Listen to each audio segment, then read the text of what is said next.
नि हौ मिस्त्रीहरू हुन् अनि यी माथि टुप्पोमा बसेर स्कुलको अध्यक्षले त तार र यता र उता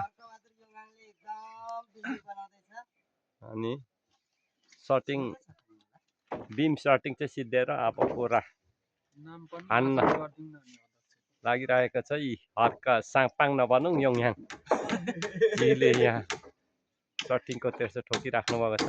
यता बल वीर होइन बहादुर माथितिर माटो नेताले पनि सर्टिङ गर्दैन हुन्छ। सर्टिङ अब एकदम तीव्र गति अगाडि बढाइरहेको छ। यतै कहाँको भन्नुहुन्छ भने यो श्री बिन्ती विनायक स्कुलको श्री बिन्ती विनायक भने चाहिँ बिन्ती गरेर चढाएको अनुदान माटोमा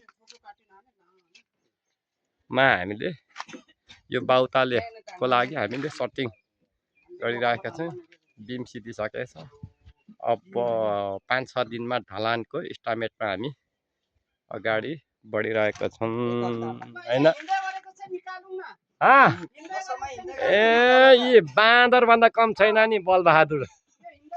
यो माटोमा हिँड्नु पर्ने तर डुडमाथि हिँडिरहेको छ। अब हेर्नुहोस् ओहो अर्को यता नाची अरे ऊ देखिन्छ है फेरि आकाश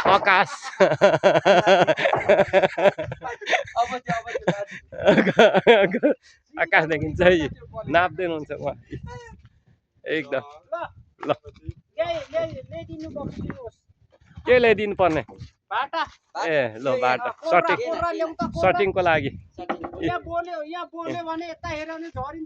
ल हस् 50 मिटर माथिदेखि भुइँमा खस्यो भने के हुन्छ अन्डा फुटे जस्तो अलि होसियार गरेर काम गर्नु होला। कन्स्ट्रक्सनको मालिक हाम्रो के अरे भिलिया कन्स्ट्रक्सनको मालिक आयतराज योङाङले चाहिँ यहाँ सेफ्टी पनि नल्याएको कारणले यहाँ अलि जोखिममा हामी काम गरिरहेछौँ। होसियारपूर्वक काम गर्नु होला त्यही भएर त